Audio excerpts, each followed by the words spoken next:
tal? ¿Cómo están? Muy buenas noches. Bienvenidos a Vía Pública. Vamos de inmediato con la imagen que ha marcado este día. Se trata de la imagen del planeta rojo. Por primera vez, los científicos dieron a conocer un crucial y fascinante hallazgo, un cuerpo de agua líquida en Marte, en una zona del polo sur de ese planeta. Las tareas realizadas por el vehículo de exploración Curiosity de la NASA demostraron que en el pasado hubo agua en la superficie de Marte, pero que el enfriamiento de ese planeta, ocasionado por su atmósfera, dejó la mayor parte de ese líquido convertido en hielo. El hallazgo de agua líquida fue gracias al uso de MARSIS, un radar que forma parte de la misión de exploración de Marte de la Agencia Espacial Europea. MARSIS no pudo determinar, eso sí, la profundidad de ese cuerpo de agua, pero los investigadores estiman que, como mínimo, tiene 1 metro y es probable que el agua esté muy fría, entre -10 y -30 grados, y extremadamente salada. Este principio de buscar el agua es clave para la astrobiología, el estudio de potencial vida más allá de la Tierra, y tal vez este descubrimiento podría servir de estímulo para el lanzamiento de una nueva y ambiciosa misión a Marte. Esa es la imagen que ha marcado este día, pero hay otros temas que también, por supuesto, han estado muy presentes este miércoles. Esta tarde fue la marcha para pedir aborto libre, seguro y gratuito. Fue convocado por la Coordinadora Feministas en Lucha. Es una movilización en Chile donde por primera vez se usa esta pañoleta verde, el símbolo que se instaló en Argentina durante la discusión de este mismo tema. Además, se anunció la presentación de un proyecto de ley que pretende despenalizar la interrupción del embarazo con un límite de hasta 14 semanas de gestación. ¿Llegará el aborto libre a Chile? Bueno, ese va a ser el tema de nuestro debate acá en Vía Pública. Y Javier Rebolledo, periodista, autor de varias investigaciones en relación al tema de los derechos humanos, como la trilogía de los cuervos, fue encausado por el delito de injurias. Es una acusación que proviene del coronel en retiro Raúl Quintana Salazar, quien está actualmente detenido en Punta Peuco. Sería la primera vez en la historia del nuevo sistema judicial que un periodista es encausado por divulgar crímenes de lesa humanidad, una situación que ha sido rechazada por el gremio. Vamos a conversar precisamente sobre este tema con Javier Rebolledo sobre los alcances de esta querella. Pero tenemos una pregunta en el día de hoy que queremos planteársela. Está ahí en la página de Facebook de nuestro portal de noticias. Vamos de inmediato con ella. La estamos viendo ahí. ¿Estás de acuerdo con el proyecto que permite el aborto libre solo con una restricción de 14 semanas de gestación? Porque eso es lo que se planteó en el día de hoy con este grupo de parlamentarios. ¿Sí o no? Están las alternativas ahí y ustedes pueden votar, y al término de este Vía Pública vamos a estar revisando esos resultados. Vamos a la pausa y ya regresamos con el debate acá esta noche.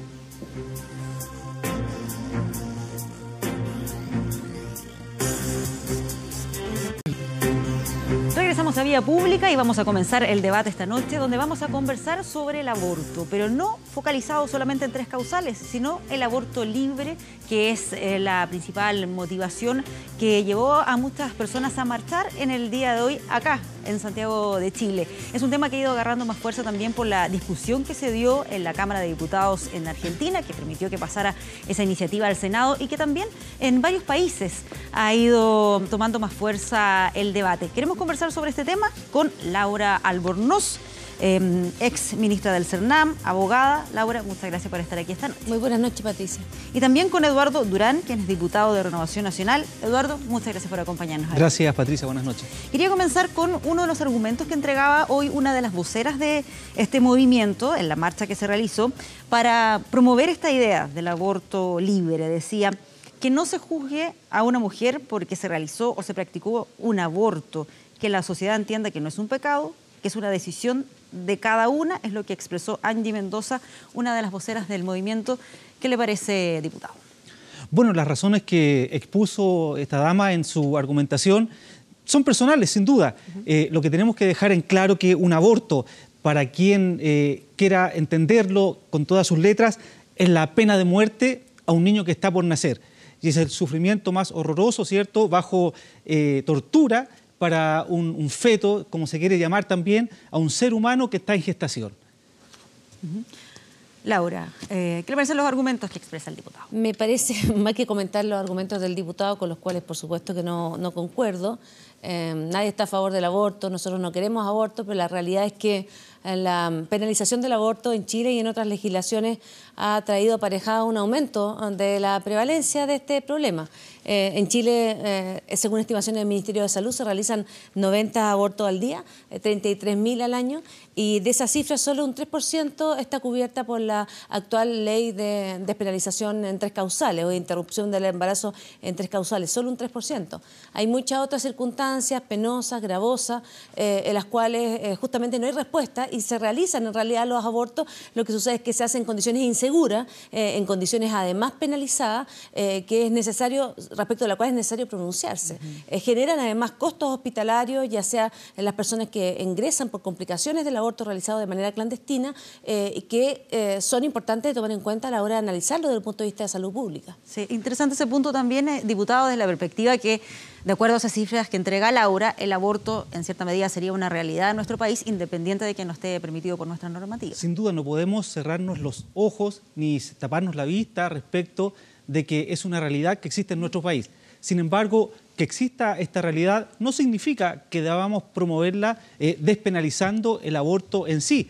El aborto, para los que creemos en la vida que comienza desde la concepción, ¿cierto?, en adelante, es una aberración terminar con la vida de un ser indefenso por muchas razones muy atendibles que puedan existir, como por ejemplo las que se explicaban de que la mujer tiene derecho a decidir sobre su propio cuerpo. Nadie está en contra de ese argumento. La mujer tiene derecho a decidir sobre su propio cuerpo, pero hay que dejar en claro que la genética moderna y la ciencia han establecido que el embrión, ¿cierto?, desde su formación, desde la concepción, no es genéticamente igual a la mujer que lo lleva en sí, temporalmente. Es un cuerpo distinto. Por lo tanto, ella puede extirparse el hígado, puede extirparse el apéndice, un brazo, un dedo, porque son parte de su cuerpo. Pero no así un feto que es genéticamente distinto. Es otro ser distinto a ella que lleva temporalmente al interior de su cuerpo.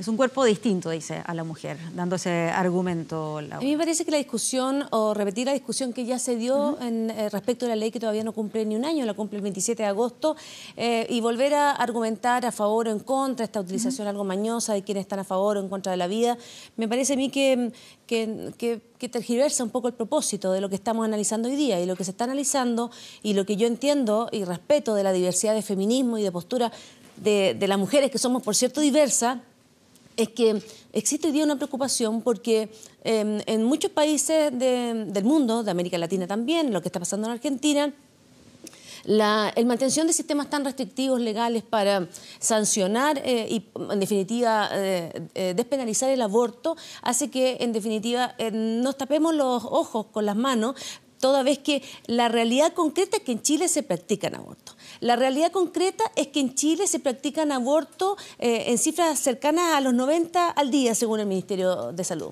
La realidad en Chile es que se practican abortos de manera insegura y que la compra de misopostrol por vía de mercado negro asciende a 120.000 pesos mensuales. La realidad en Chile es que nosotros estamos financiando un mercado negro que permite además que puedan practicarse abortos, además las mujeres que tienen los recursos para hacerlo, ya sea adquiriendo en el mercado negro esto porque tienen recursos estas pastillas o recurriendo a las clínicas, como lo decía muy claramente la exministra Elia Molina, utilizando el argumento de la apendicitis, ¿no? Y se practican en clínicas privadas. La realidad es que sería bueno que en Chile termináramos de hablar con mentiras. A mí me parece que es una falsedad seguir insistiendo en que esto no es una realidad que está ahí presente respecto de la cual yo siento que tenemos que hacernos cargo, insisto, independiente de, además del tema legal, que a mí por lo menos en lo personal me molesta este doble estándar respecto de sancionar, penalizar a las mujeres que se practican aborto, porque además nosotros hay mucha gente que se declara provida al inicio de la vida, pero luego quiere meter a todos los niños que nacen en condiciones sociales adversas, hacer cárceles más grandes o recintos de cename más grandes para estos, entre comillas, jóvenes delincuentes, recluirlos, privándole de todo lo que ellos son, digamos, haciéndole perder la dignidad. Entonces, este doble discurso, ya sea desde el punto de vista legal, pero también desde el punto de vista del gasto en que incurre el Estado cuando cuando se hace cargo de abortos clandestinos mal practicados, me parece a mí que es suficientemente grave como para debatir con una cierta responsabilidad este tema. Yo creo que desde el punto de vista que lo toma Laura, la tendencia internacional va por el lado contrario. Yo puedo dar algunos ejemplos. Por ejemplo, República Dominicana en el año 2010, Hungría en el año 2011, Kenia en el 2010, reafirman el derecho a la vida desde la concepción. Desde el 2007, la mayoría de los estados federales de México están cambiando y están haciendo cambios a su legislatura nacional para restringir aún más las hipótesis del aborto. España analiza restringir también estas hipótesis para realizar el aborto dentro de su frontera. Por lo tanto, eso de que Chile es el único país o es de los pocos países que está atrasado desde esta perspectiva progresista en esta materia, yo encuentro que es un argumento no válido. Chile es un país soberano. Chile es un país soberano. Podría utilizar también, diputado, para no faltar a la verdad, los casos de Uruguay, de Argentina y de Estados Unidos y Canadá y los países europeos. Si me permite terminar mi planteamiento, yo puedo decirles que la Convención de las Naciones Unidas y todos los organismos nacionales, por sobre todo, clarifican que los países son libres en la autodeterminación y en el autogobierno. Por lo tanto, no pretendamos que la experiencia internacional de alguna u otra forma nos diga que porque en otros países se practica, ¿cierto?, y va adelantado a nosotros respecto a estas materias progresistas, nosotros tengamos que tomar esa misma bandera. No, yo lo que quiero decir es que para ser rigurosos y muy éticos en el planteamiento de este debate, porque la ética es muy importante en el debate público, y yo creo que es bueno no citar solo a Hungría o a República Dominicana, realidad que conozco muy de cerca, sino que también sería bueno citar los casos de Estados Unidos, Canadá, en general toda Europa, o el caso de Uruguay, cómo disminuyó exponencialmente la práctica del aborto una vez que este estuvo despenalizado o legalizado, porque nadie habla de aborto libre a mansalva, sino que estamos hablando de legalizar las situaciones en las cuales de manera dolorosa, complicada, involucrándola no solamente físicamente, sino también emocionalmente, la mujer toma la opción o no de practicarse en determinadas circunstancias del aborto. Yo lo que he tratado de decir de manera muy tranquila es que los estudios demuestran que justamente las legislaciones más restrictivas en materia de aborto lo que hacen es favorecer el que exista mercado negro para practicarse aborto a través de fármacos, y de que en definitiva se sigan realizando, yo les dije las cifras que no las inventé yo, son del Ministerio de Salud, practicando abortos cada día en Chile, pero de manera clandestina, en donde particularmente las mujeres con menos ingresos son las que corren más riesgo de salud. Entonces, de nuevo, para ser ético en el debate, que es lo que Chile espera, me imagino, de sus políticos y también de los académicos, es poder transmitir realmente que lo que se intenta es legislar de conformidad a lo que la sociedad chilena está demandando. La sociedad chilena en particular, el movimiento feminista, está reclamando un debate amplio, respetuoso y ético sobre la materia, y me parece a mí que tenemos que traer a la luz pública antecedentes que efectivamente están a la mano. Y yo le quiero decir que a propósito del debate en Argentina de despenalización del aborto o de la posibilidad de aborto legal, justamente el mayor argumento que ha utilizado el ministro de Salud tiene que ver con el costo que significa en razón, cómo bajaría el costo que emplea el Estado argentino para financiar situaciones de aborto de $410 a $43 si se aprobara la ley que lo legaliza, porque en definitiva el Estado está asumiendo un costo muy importante a la hora de atender abortos clandestinos realizados en situaciones de insalubridad y de inseguridad para la vida de las mujeres. Solo para agregar un elemento al debate nada más, en lo que se conoció en el día de hoy, un grupo de parlamentarios que anunció un proyecto para despenalizar el tema del aborto bajo cualquier circunstancia y que coloca como único límite que tenga un plazo de 14 semanas de gestación. ¿Qué le parece también esa iniciativa que ya se está enviando al Congreso? Bueno, yo me quedo con lo que dice la Carta Fundamental que nos rige, que es la Constitución Política, en el artículo 19, que dice que se debe proteger la vida del que está por nacer. Y eso comienza desde la concepción. Por lo tanto, la invitación es a centrarnos en un debate ético, ¿cierto? No, de alguna forma, tapar esto con temas de salud pública. Yo también tengo algunos datos respecto de salud pública. Nadie puede decir que el aborto es positivo, sin duda, es negativo, ¿ya? Y con que se terminen los abortos clandestinos no mejoraremos la situación de la salud pública en este país. Dicen que esta es una operación sencilla, es falso, porque aumenta la esterilidad en un 10%. Los problemas emocionales pasan del 10 al 60%. Hay problemas, perforación del útero, coágulos sanguíneos, hepatitis por transfusiones. Afecta también a las células de las mamas propensas a crear cáncer. Por lo tanto, no digamos que con esto solucionamos un problema de salud pública. Por el contrario, se afecta la salud de las mujeres y, de hecho, si entran 2 personas a un pabellón ya de una mujer que va a practicarse un aborto, uno saldrá dentro de una bolsa de desechos que es un niño que estaba por nacer. Y es eso lo que la gente tiene el derecho a saber, a entender y a comprender en nuestro país. A mí me parece que las mujeres en este país ya está un poquito bueno que nos intenten instalar dogmas que... No son dogmas que en definitiva justifican o se amparan en creencias personales, individuales, que yo las encuentro muy respetables, pero son creencias que usted tiene que utilizar en su vida personal, no cuando se intenta regular la vida de las demás personas. Y a mí me parece que de nuevo se falta la ética cuando se dice que los convenios internacionales no han recomendado justamente lo contrario.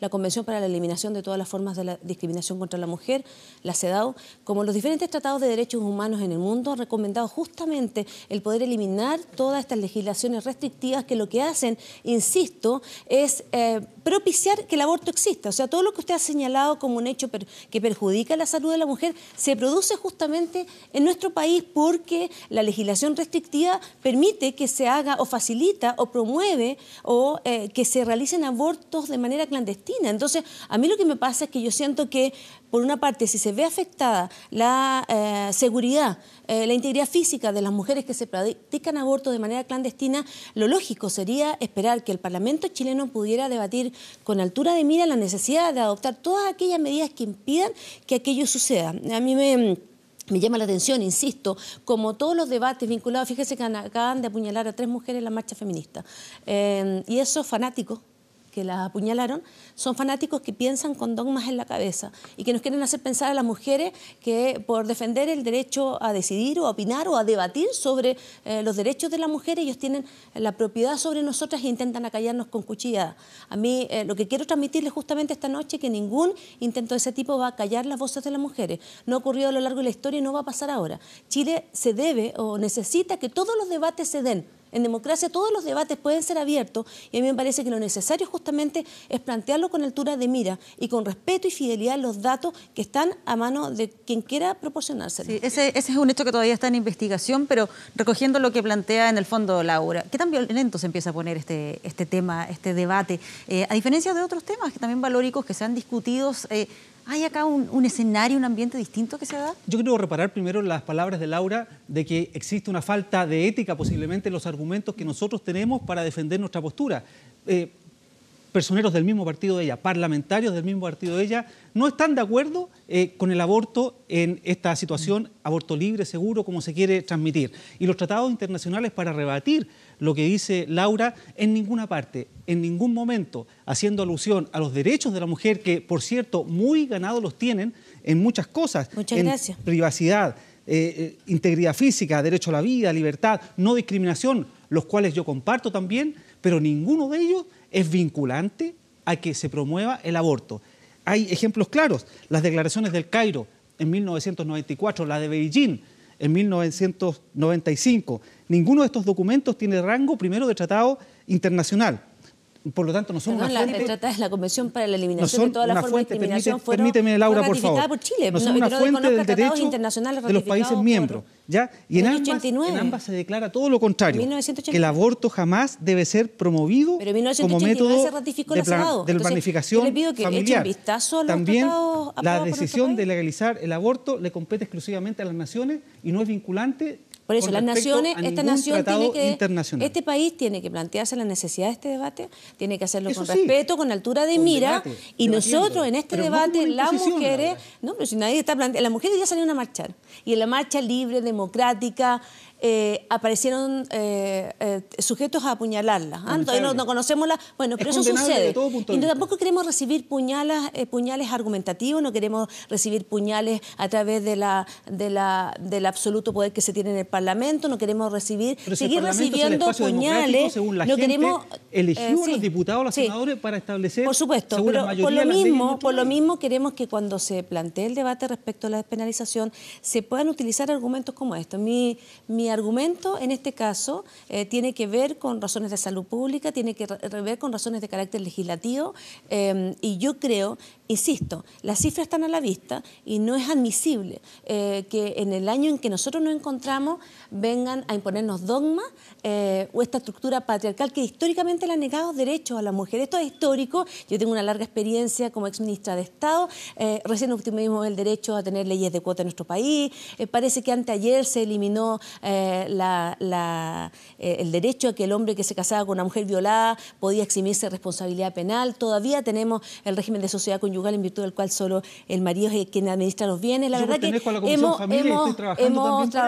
hemos trabajado duramente las mujeres para que hoy día continúe el debate planteándose a través de los principios dogmas de cada uno de los sujetos que está sentado en el Parlamento. Yo lo único que pido en esto es el legítimo derecho a debatir con altura de mira, y me parece que utilizar la información que en materia de salud pública están a la vista y particularmente tener como antecedente lo que ha sucedido en otros países que han despenalizado las situaciones de aborto, no castigando a las mujeres con penas de cárcel o sancionándolas por practicarse aborto en situaciones dolorosas, me parece a mí que es necesario revisarlo con esa óptica. Nos quedan algunos minutos nada más, pero para recoger una palabra que usaron los dos diputados, para preguntarle algo.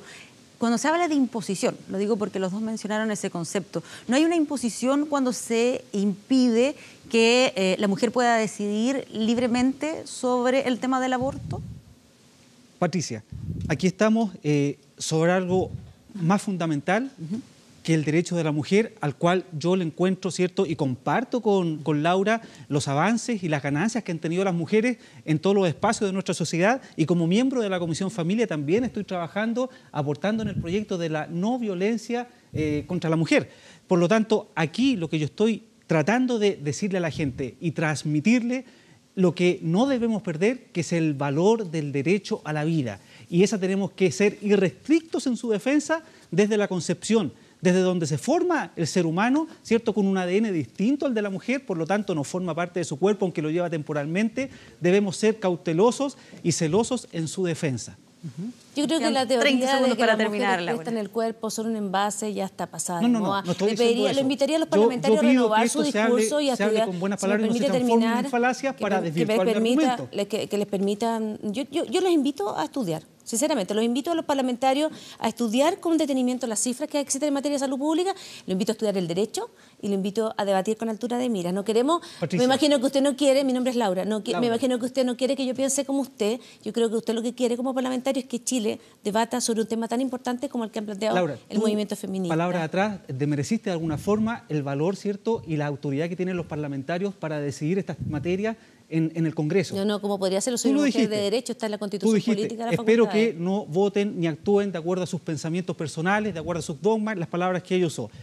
Cada parlamentario, cada candidato, cada diputado se expuso frente a la ciudadanía y expuso un programa para ser electo. En el caso particular yo fui transparente 100% durante toda la campaña en decir, por ejemplo, que estaba en contra del aborto. Yo creo que la mayoría lo hizo así. Por lo tanto, no desmerezcamos este espacio de debate público donde está representada toda la ciudadanía del país. Diputado, Laura, muchas gracias por habernos acompañado acá. Gracias a usted, Patricia. Nos vamos a una pausa y ya regresamos con más.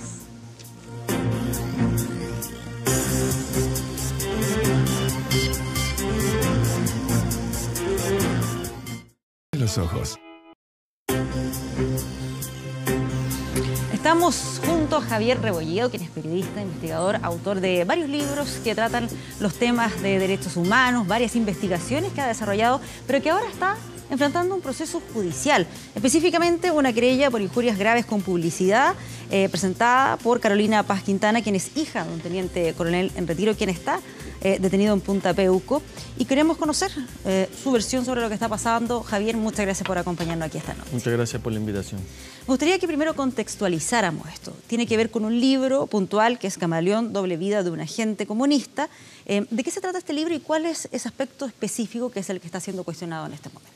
El libro trata básicamente la vida de Mariano Jara, que fue un empresario muy famoso, célebre en los años 70-80, que parecía de derecha, porque tenía muchos caballos, empresa, etcétera, y en realidad era un agente comunista, un infiltrado del Partido Comunista encargado de guardar las armas del Partido Comunista, parte del Frente Patriótico Manuel Rodríguez, integrante del aparato militar del Partido Comunista desde muchos años hacia atrás. Entonces, dentro de las personas que él ocupó para camuflarse, digamos, estaba Raúl Quintana Salazar, que era un pariente político de él, y él me contó eso, Mariano me contó eso. Entonces yo me acordaba que yo ubicaba a Raúl Quintana Salazar porque yo lo había hablado de él en otro libro, en El Despertar de los Cuervos. Sabía que estaba condenado y sabía que era parte del grupo original de la DINA, el grupo formativo que creó la DINA junto a Manuel Contreras en el Regimiento Tejas Verdes, que es donde Manuel Contreras estaba destinado como director del regimiento al 11 de septiembre del 73. Entonces Raúl Quintana Salazar de alguna forma era el corazón de la DINA. Tiene 20 años en condena, cantidades de condenas que le han unificado en pena, yo no sé, son cerca de 30 las condenas que tiene, por tortura, por asociación ilícita, me parece. No sé, por asociación ilícita me parece que no quiero que se siente injuriado de no. Está procesado, pero está condenado por secuestro calificado también, claro, etcétera. Está en Punta Peuco y él, sí, su hija es la que presenta finalmente esta... En representación de él, claro, porque está preso, con un poder judicial. Específicamente ahí lo que más ellos cuestionan sobre lo que les habría molestado y que habría generado esta... De las cuestiones que más les molestaron fueron que yo publiqué una declaración de Gregorio Romero Hernández, un integrante del Servicio de Inteligencia Militar, quien señaló que estando en el casino de oficiales del Regimiento de Ingenieros Tejas Verdes, que es el lugar donde se practicaron las torturas y donde se experimentó con muchos detenidos en ese periodo, él vio a Raúl Quintana Salazar introduciéndole una zanahoria de regular tamaño, la declaración es así tal cual, en la vagina a una mujer detenida. Que fue una declaración que a nosotros los periodistas nunca más se nos olvidó, los que trabajábamos entre tribunales y derechos humanos que nos movíamos en ese ámbito, porque era muy violenta, digamos, lo que ahí se estaba diciendo. Independiente que uno más o menos esperaba o sabía que pasaban estas cosas, las cuestiones que se dieron en Tejas Verdes fueron cuestiones muy violentas, porque los agentes acá estaban experimentando con los detenidos lo que hicieron después en el resto de Chile los agentes de la DINA. Si uno se fija, los agentes de la DINA que se formaron en Tejas Verdes después formaron todas las brigadas de exterminio y todo lo que se hizo en este país. Ahora, para entender cómo esto queda expresado en el libro, en el fondo lo que haces no es expresar una opinión, una afirmación tuya, sino citar lo que menciona Gregorio Romero. Claro. Lo citas. Sí. Por él lo lo tanto, considera, ella o él lo considera injurioso debido a que este caballero lo declaró. Después lo ratificó en otro proceso judicial, que en el proceso uruguayo, donde se seguía la causa de Nelsa Gadea Galán, la supuesta ciudadana uruguaya que está detenida, desaparecida, digamos, que él le habría llevado a cabo esta acción con ella.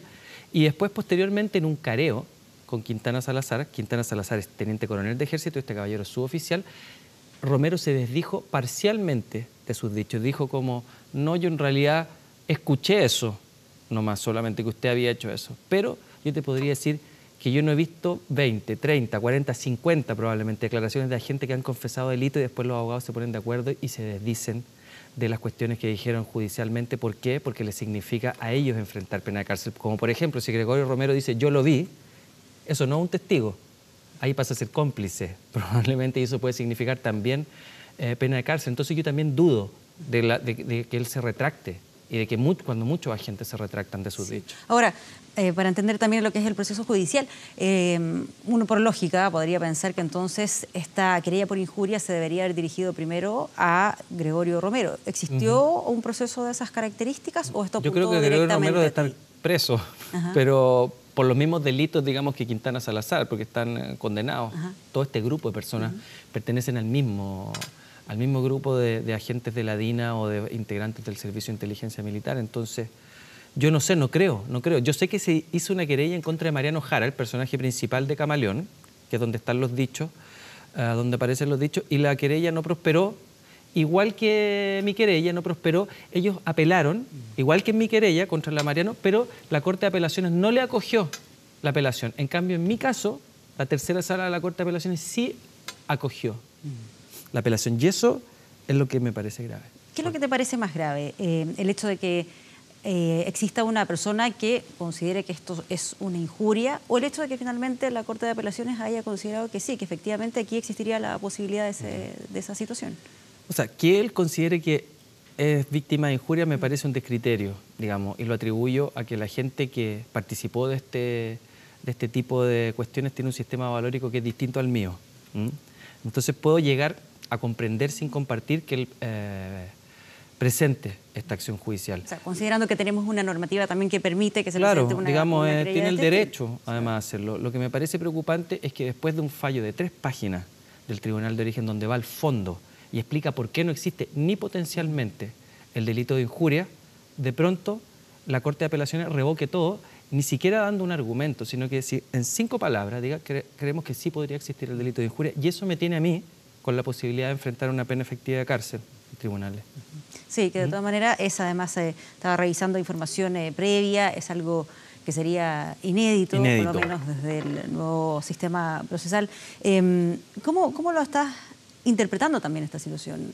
¿Crees que acá tú tienes una vasta experiencia en lo que se refiere a investigaciones? No sé si antes te había tocado enfrentar alguna situación de este estilo, pero ¿consideras que esto se trata nada más que del derecho de una persona a su honra, a limpiar su honra, que es el concepto que se utiliza para este tipo de figuras, o una suerte de intentar amedrentar o desincentivar este tipo de investigaciones? He pensado muchas cosas, fíjate, como por ejemplo como levantar polvo un poco.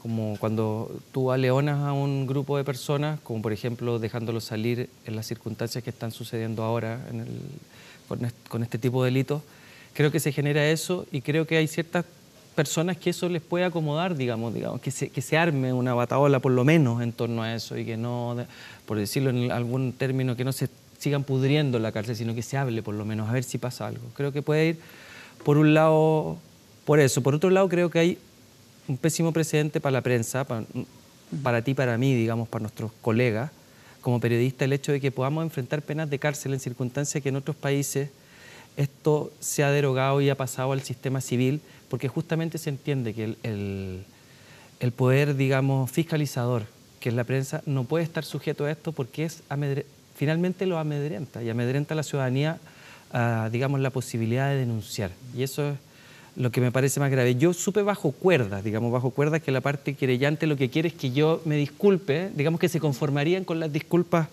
públicas que yo podría darle. Yo digo, yo no me voy a disculpar, no me disculpo por ningún motivo. ¿Eso por qué? Porque no creo que yo haya cometido ningún delito.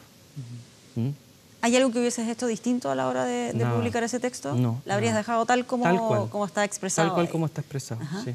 ¿Y eso porque consideras que está correcto el modo en que así fue expuesto? Exacto. ¿No es algo que lo afirmas tú directamente? Sí. ¿Y qué te dicen tus abogados o quien te esté asesorando jurídicamente? El hecho de que haya pasado esta etapa. Eso es lo que les preocupa. Eso es lo que les preocupa a los abogados, sobre todo porque, digamos, son especialistas en este tipo de causas, entonces vieron el fallo del octavo juzgado y es como inapelable de alguna manera, porque cita doctrina, etcétera, una serie de cuestiones, y después es tan raro lo que dice la Corte de Apelaciones que casi pareciera prepotencia, un poco como si se hubieran molestado porque este juez, digamos, argumentó tanto que no dejó ni una posibilidad para decir que no, y es como demostrar que sí se puede decir que no. De demostrarle, dices tú, al juez. Al juez del Tribunal de Origen. El primero. Claro, la Corte de Apelaciones decirle como no, pues usted no se la sabe toda en el fondo, aunque haya argumentado todo, yo digo que sí existe. Y no voy a decir por qué, pero digo que sí puede ser. Así que sígase el proceso en contra de Rebolledo. Y entonces, por lo tanto, desde la perspectiva legal, ¿hay alguna posibilidad concreta de que tuvieses que ir a, por ejemplo, pagar esto en cárcel? Lo digo recordando también, Sí, no sé si te acuerdas lo que pasó con la discusión que se dio en torno a la revista ¿Qué pasa? Cuando en su momento la propia, quien estaba como presidenta, Michelle Bachelet, también había presentado una acción y se produjo ahí todo un debate muy interesante respecto a si acaso esto finalmente provoca que los medios de comunicación o un periodista no quiere investigar para no meterse en líos, no publicar nada, porque, aunque ni siquiera sea una afirmación propia, sino citando a un tercero. ¿Qué precedente podría finalmente? O sea, si yo me fuera preso, por ejemplo, me condenaran, yo creo que sentaría un pésimo precedente para este país, para la libertad de prensa, y creo que le haría un daño a las futuras generaciones y a las presentes, digamos, generaciones que están trabajando. Porque en el fondo te mete susto. Si, digamos, en vulgar chileno es eso, te están metiendo susto. Entonces, nada, yo al principio me sentí mal, pero después he recibido tanta solidaridad, digamos, de mis pares, y de gente del mundo del derecho, de las organizaciones de derechos humanos, de gente incluso de derecha que piensa de forma políticamente distinta que yo, que no están en desacuerdo con esto, que también, bueno, tengo que agradecerlo y decir que sirve la solidaridad en este tipo de casos. Así que eso. ¿Crees que se debería tal vez profundizar y conversar, debatir sobre lo que tiene que ver con la normativa acá en Chile en el tema de las injurias con los periodistas, con los medios de comunicación? Creo que es fundamental preguntarnos si queremos a los profesionales que están llamados por excelencia a fiscalizar, queremos someterlos a la posibilidad de que se vayan presos por investigar. Porque el delito de injuria es un delito muy, digamos, entre comillas, no sé si la palabra es subjetivo, pero en este caso, por ejemplo, yo lo he visto muy subjetivo, digamos, como se ha presentado. Si queremos eso, digamos, entendiendo que el periodista está siempre metido en lugares donde hay otros que no quieren que se meta, entonces está muy expuesto a cometer injurias en el proceso investigativo. Entonces yo creo que esa debería ser la pregunta. ¿Qué tipo de periodismo queremos para adelante? ¿Qué función queremos que el periodista cumpla en nuestra sociedad? Y por ende, ¿qué herramientas le vamos a dar a estos periodistas para que cumplan esa labor? Bien, veremos qué es lo que pasa con todo este proceso. Javier Rebolledo, muchas gracias por acompañarnos acá esta noche. Muchas gracias por la invitación. Nos vamos a ir a una pausa, pero antes les vamos a recordar la pregunta que le estamos haciendo ahí en la página de Facebook. ¿Estás de acuerdo con el proyecto que permite el aborto libre con una restricción de 14 semanas de gestación? ¿Sí o no? Vamos a revisar las respuestas en un ratito más. Vamos a la pausa.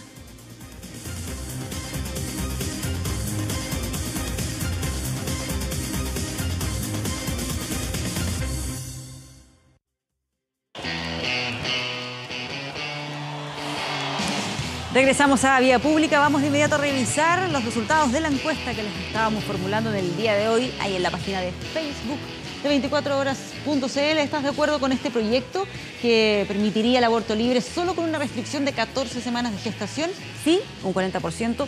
60% no está de acuerdo con esa iniciativa. Vamos a revisar información de nuestro portal de noticias 24horas.cl. Una mujer que resultó apuñalada y también un carabinero, esto durante la marcha por el aborto libre que se desarrolló en el día de hoy acá en Santiago. ¿En qué circunstancias ocurrió este incidente? Bueno, está todo el detalle ahí en 24horas.cl. Veamos la temperatura hasta ahora. Está no tan frío como en las jornadas anteriores, 5,5 grados. ¿Qué es lo que se espera? El pronóstico para los próximos días acá en Santiago. 14 grados para este jueves y algo de lluvia podría caer el día viernes. Eso sí, ojo, con harto frío porque la máxima no va a superar los 9 grados. Y escuchamos de fondo a los Rolling Stones porque hoy su icónico vocalista Mick Jagger cumple 75 años. El longevo cantante mantiene la vitalidad de un atleta y, según él mismo ha expresado, no tiene interés de retirarse. Hace poco, Jagger terminó una gira con los Stones que, de paso, mantiene una serie de récords en sus registros. Uno de ellos relacionado precisamente con estas imágenes. El concierto más grande de la historia que se realizó el 2006 en Copacabana. Así, con la música de los Rolling Stones, terminamos este Vía Pública. Muchas gracias por informarse con nosotros. Buenas noches. Give me a